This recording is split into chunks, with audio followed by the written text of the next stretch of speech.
भलाई ने सोची करनी बोलो बोलो सही એમાં થાય હે પણ તકલીફ છે થોડી એમ કે ઇમરજન્સી થાય ઇમરજન્સી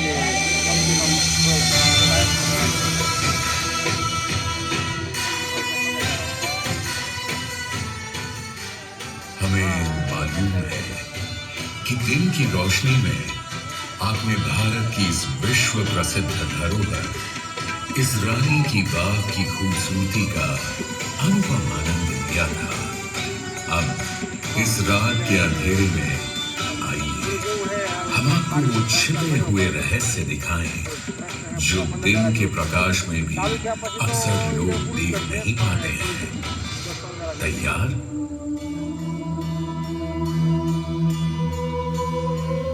सम्राट भीमदेव प्रथम की पत्नी रानी उदयमती अपनी प्रखर बुद्धि के कारण समय से आगे की सोच रखती थी। उनके पति राजा भीमदेव के स्वर्गारोहण के बाद दरबार में बात चली कि परंपरा के अनुसार रानी अपने पति की स्मृति में क्या और किस प्रकार का स्मारक बनवाएंगी।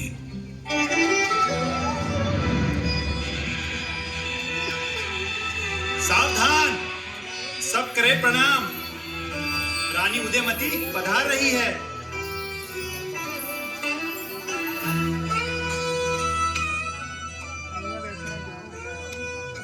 महारानी जी, आज जब स्वर्गीय पूज्य महाराज की अंत्येष्टि की सारी क्रियाएं कुमार कर्ण ने संपूर्ण कर दी है, वो समय आ चुका है जब आपको ये निर्णय करना है कि आप स्वर्गीय महाराज भीमदेव जी की स्मृति में क्या एक निर्माण करवाना चाहेंगे।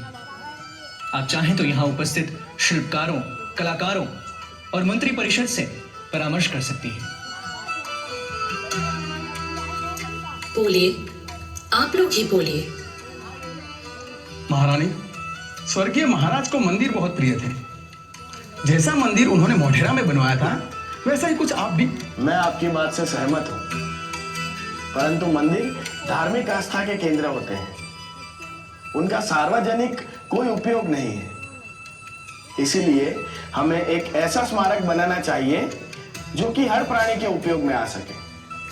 इसीलिए मैं सुझाव देता हूं कि हमें मोढेरा जैसा मंदिर महाराज की स्मृति में बनाना चाहिए, जो केवल महाराज की याद के अलावा राज परिवार के लिए भी पूजा का विशिष्ट विग्रह भी हो। मैं आपसे सहमत नहीं हूं। मैं चाहती हूं महाराज की स्मृति में एक पानी की बावड़ी बनाई जाए, एक फाव। बावड़ी? महारानी जी क्षमा कीजिएगा, लेकिन बावड़ी तो भूमि के नीचे होगी और अधिक स्मारक ऊंचे और दूर से दिखने वाले होते हैं। महारानी जी, आप चाहें तो स्तंभ भी बनवा सकती हैं। फिर वो आपके किस उपयोग का महारानी? आपको कौन सा पानी भरने जाना होता है सुबह सवेरे? मैं जानती हूं कि मुझे पानी भरने नहीं जाना पड़ता, किंतु पानी मेरी प्रजा की बहुत बड़ी समस्या है। घर की महिलाओं को कोसों दूर पानी लेने जाना पड़ता है। इसलिए मैं चाहती हूं कि एक बहुत बड़ी, गहरी और अद्वितीय वाव मेरे स्वर्गीय पति की याद में बनाई जाए, जिससे श्री पटन में पानी की समस्या न रहे और पटनगर की प्रजा को इसके सदा निराह कुएं से जल की आपूर्ति होती रहे। जैसी महारानी जी की इच्छा। वाव बनाना तो सरल काम है। हाँ प्रमुख शिल्पकार, वाव बनाना तो बहुत आसान है, क्योंकि साधारण वाव को तो केवल खोदना होता है और पत्थर की दीवारों का व्यवस्थित निर्माण करना होता है। किंतु मैं चाहती हूँ मेरे पति की स्मृति में बनने वाली वाव केवल उपयोगी ही नहीं, लेकिन शिल्प स्थापत्य कला में उनकी अभिरुचि की भी प्रतीक हो, जहाँ की एक एक मूर्ति उन देखने वालों को आस्था दे, उन्हें शांति दे और उन्हें आध्यात्मिकता में रंग दे। वहां उकृत एक एक छवि उन्हें श्रृंगार और सुंदरता से ओतप्रोत कर दे, उनके जीवन में कला भर दे। ये वाव केवल पानी की आपूर्ति का स्रोत ही नहीं, अपितु एक जल मंदिर जैसा स्मारक भी हो, जो वरुण, शेषशायी विष्णु एवं अन्य देवी देवताओं की प्रतिमाओं से सुसज्जित हो, जहाँ सीढ़ियां उतरकर लोग अधोगमन नहीं वरन ऊर्ध्वगमन कर सके, जो जितना गहरे जाए वो उतना ऊपर आए। साधो महारानी जी, साधो, उत्तम, श्रेष्ठ, बहुत सुंदर। कहा था ना कि रानी समय से आगे की सोच रखती थी, इसीलिए रानी ने इसे इतना सुंदर बनवाया और पूरी वाव को मूर्तियों, कलाकृतियों एवं संरचनाओं से भर दिया। इस वाव की गहराई इतनी अधिक है कि आज के हिसाब से एक पूरी 10 मंजिल की इमारत इसमें समा सकती है। बरसात में कम सीढ़ियां उतरनी पड़ती थी और गर्मियों में थोड़ी ज्यादा, पर पानी इस वाव से कभी सूखता नहीं था, क्योंकि पास बहती सरस्वती नदी इसकी जलापूर्ति हेतु सदा मौजूद थी। 2 सदियों के बाद कदाचित इस रानी की वाव के प्रारूप से प्रेरित होकर दिलवाड़ा का विमलाव शाही जैन मंदिर बनाया गया।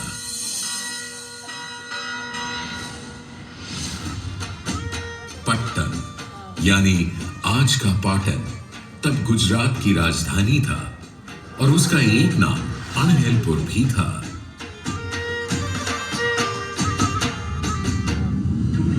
उस समय रानी उदयमती के पति सम्राट भीमदेव प्रथम वहां के शासक थे।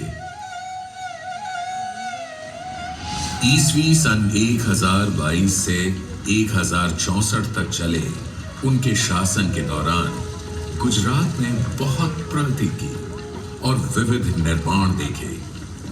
मोढेरा का सूर्य मंदिर भी उन्हीं के राज्यकाल में बनाया गया था। किंतु उनका शासनकाल कोई आसान समय नहीं था।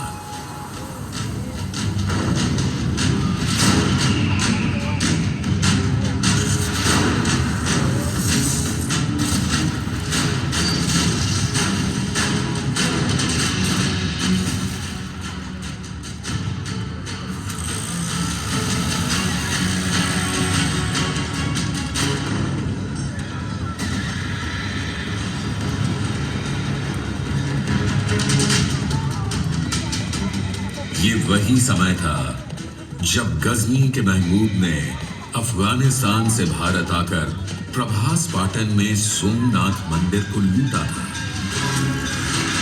सोमनाथ का पावन भव्य शिव मंदिर न केवल अपने महात्म्य वरन अपने खजाने के लिए भी जाना जाता था।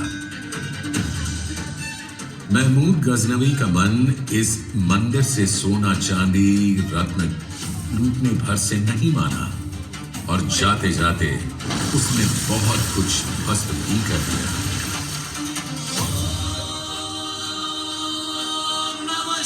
ये तो कुछ वीर भक्तों का साहस था कि जो इस आक्रमण के बीच भी वे ज्योतिर्लिंग को बचाकर ले गए।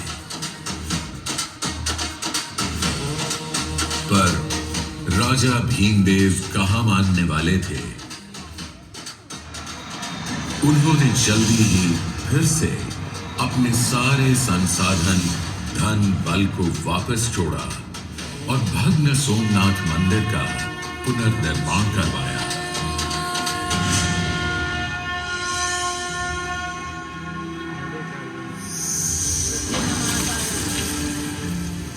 सम्राट के 3 पुत्र थे, मूल राजा, क्षेम राजा और कर्ण। राजा के स्वर्गलोक से धारने पर पटरानी उदयमती और भीमदेव के पुत्र राजकुमार कर्ण ने गद्दी संभाली।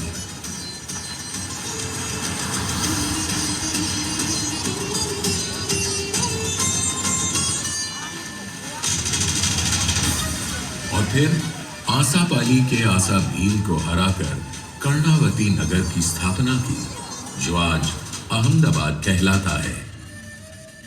राजा भीमदेव और रानी उदयमती ने मिलकर त्रिपुरुष प्रसाद, भीमेश्वर और कई शिव मंदिरों का निर्माण करवाया।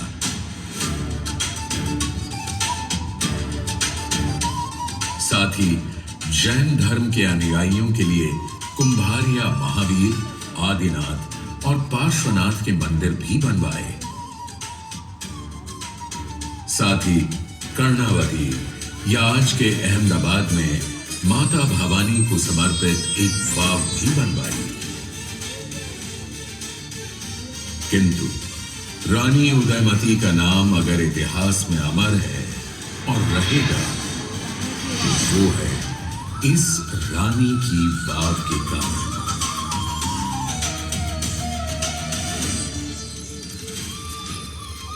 यह वाव 64 मीटर लंबी, 20 मीटर चौड़ी तथा 27 मीटर गहरी है और यह भारत में अपनी तरह की अनूठी वाव है। रानी उदयमती ने अपनी इस वाव को गहरा बनाने के लिए 7 तल में इसे बनवाया और हर तल में नए प्रकार की कला अभिव्यक्ति के पटल प्रस्तर खंडों पर खुदवाए। कहीं भगवान, देवी देवता, कहीं अवतार, कहीं यक्ष यक्षिणियां, कहीं अप्सरा गंधर्व, कहीं पशु पक्षी, कहीं कथा चित्र, कहीं महाकाव्य, कहीं आम नागरिक और कहीं उनकी वेश और केशभूषा। साथ ही कहीं कहीं बड़े ज्यामितीय आकारों का आकल्पन रानी की वाव को अद्भुत सौंदर्य प्रदान करता है। अब इन्हीं को देख लीजिए। जी नहीं, यह पाटन की पटोला साड़ी की डिजाइन नहीं, इसी वाव की दीवारों पर उकेरे गए अलंकरण का एक हिस्सा है। शायद वास्तुशिल्पियों ने पाटन की पटोला साड़ी से प्रभावित होकर उसकी अनुकृति यहां बनाई होगी या इनसे प्रेरणा ली होगी साड़ी के बुनकरों ने।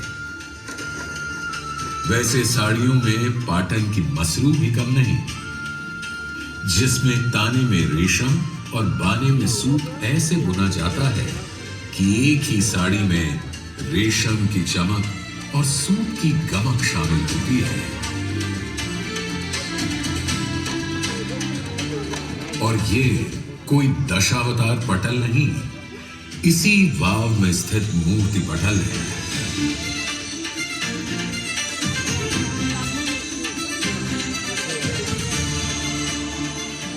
और ये कोई पूजा विग्रह नहीं, इसी स्थान की कुछ प्रतिमाएं हैं।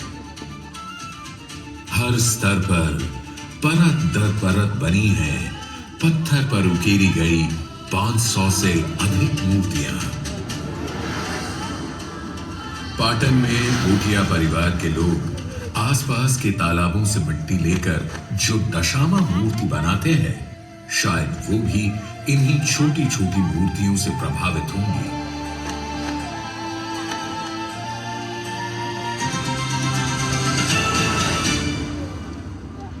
इन छोटी छोटी मूर्तियों में भी नजर आते हैं सुंदर और विस्तृत वर्णन।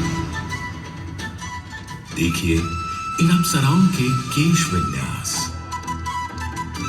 और इनके नक्शिक वर्णन के चलते अब देखिए इन स्त्रियों की पादुकाएं।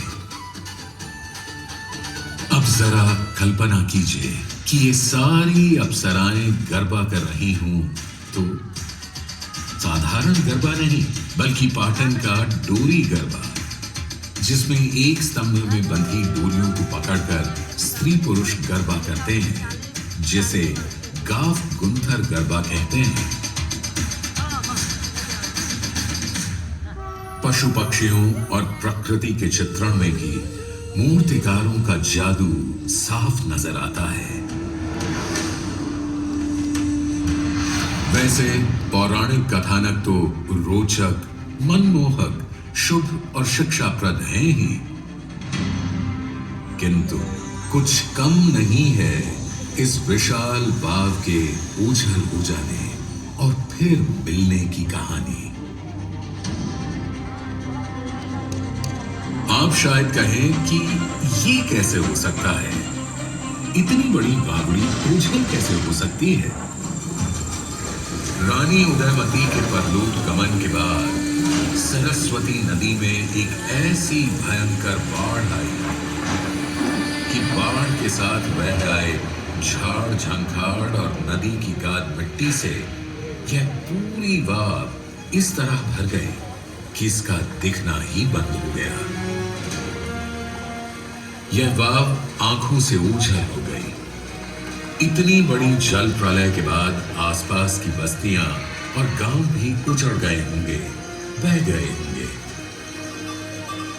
और बाकी यह जगह छोड़कर दूर सुरक्षित स्थानों पर चले गए होंगे। जो लोग दोबारा इस स्थान पर आकर बसे, वो इस वाव के अस्तित्व को भुला चुके थे। किंतु कहते हैं ना, हर दुर्भाग्य में भी कुछ ना कुछ सौभाग्य छिपा होता है। हुआ यूं कि वाव के ओझल हो जाने के बाद से उत्तर पश्चिम से आने वाले सारे हमलावरों को भी यह पावन जगह कभी दिखाई ही नहीं दी, वरना हिंदू देवी देवताओं से सुशोभित वास्तुकला का यह अनूठा उदाहरण उनके आक्रमण और विध्वंसक हथौड़ों से कभी बच ही नहीं सकता था। सौभाग्य से सदियों तक यह रानी की वाव किसी गड़े हुए खजाने की तरह भूमि में सुरक्षित दबी पड़ी रही। कभी कभार कोई लेखक या इतिहासकार जनश्रुतियों के आधार पर यहां ऐसा निर्माण होने का जिक्र भर कर देता था।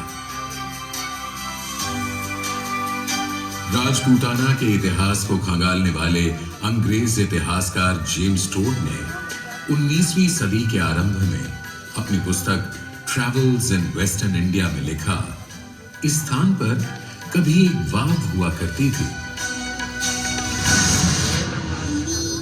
पूरी 7 सदियों बाद सन 1890 में एक अद्भुत घटना हुई। મારો પેલો ક્યારે દઈશ?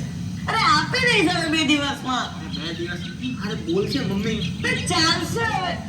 ભાગ બોલાવ્યા પકડીએ તો ले जाएंगे. ચાલ. बच्चों बच्चों, हम डरो मत, हम तुमको पकड़ने के लिए नहीं आए, हम तुमसे बात करने के लिए आए हैं। हमारे साथ जो भारतीय है उनसे पूछो। हाँ छोकराओ, आ गोराओ बहुत सारा लोगों से, ये लोग तुम्हारे गांव में वाव ढूंढने आए हैं। राइट। बकरी ढूंढोगे कैसे जब बकरी है ही नहीं? मतलब जब वाव होगी तब तो मिलेगी। हमारे गांव और आसपास कोई वाव नहीं है, हम नदी में से पानी लाते हैं। ठीक ठीक कह रहे हो तुम। वाव तो कब का खो चुका, मगर बच्चों आसपास में कोई पुराना मंदिर, कोई पुराना मूर्ति कुछ देखा? पुराना मंदिर तो नहीं, पर एक पुराना खंबा है। क्या तुम हमें वहां ले जाओगे? देखो, हम तुमको बहुत सारी स्वीट्स देगा, मिठाइयाँ देगा। चलो हाँ चलिए चलिए। चल।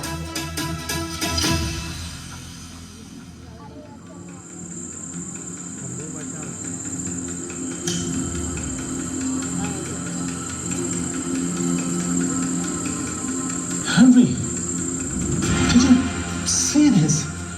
Yes, James. That seems to be a groove to support the rope. There must have been a pond over here. Yes, James Todd was not wrong. That's right. There used to be a water hole here.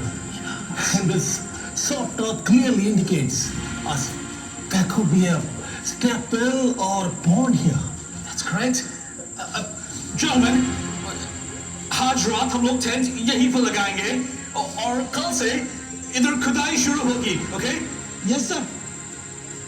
इतिहासकार और पुरातत्वविद Henry cousins और James Burgess को केवल कुएं के सबसे ऊपर का पानी खींचने का गरारी स्तंभ और कुछ खंभों के हिस्से दिखाई दिए।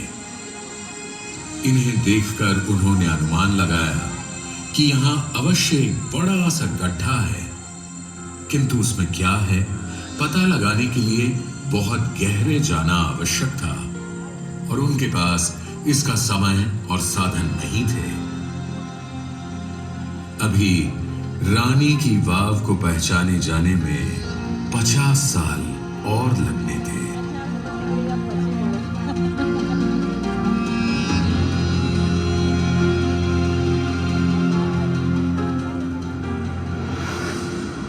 अगली सदी में बड़ौदा महाराज की प्रेरणा से बड़ौदा रियासत के पुरातत्व विभाग के कुछ पुरातत्वविद सन 1940 में यहां आए और स्थानीय लोगों की मदद से उन्होंने धीरे धीरे कजिन्स और बर्जेस द्वारा बताए गए गड्ढे को खोदना शुरू किया।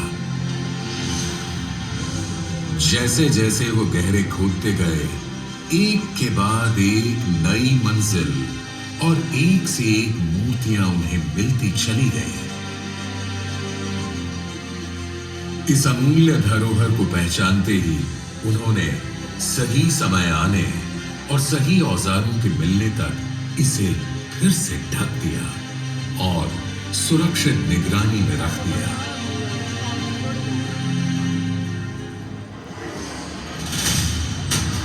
इसके 40 वर्षों बाद इस वाव के भाग्य फिर जागे जब सन 1981 में भारतीय पुरातत्व सर्वेक्षण इस जगह पर विधिवत उत्खनन का काम शुरू किया।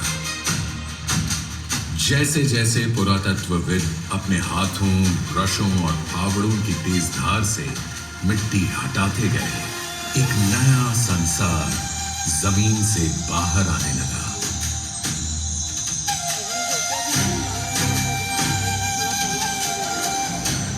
नदी की रेत में सदियों से दबी ये अद्भुत संरचना धरती से ऐसे निकली मानो जैसे आज ही बनी। फिर तो जहां आवश्यक था इसका संरक्षण भी एएसआई ने किया। संसार ने आज तक कहीं भी ऐसा तेजोमयी निर्माण नहीं देखा था जो सदियों के बाद भी अपने निर्माण के समय की ताजगी और चमक के साथ उजागर हुआ हो। उत्खनन में रानी उदयमती की एक प्रतिमा भी प्राप्त हुई जिसे सुंदरता के, शुभता के, वास्तुशिल्प और कला के सभी प्रेमी आज भी शीश नवाते हैं।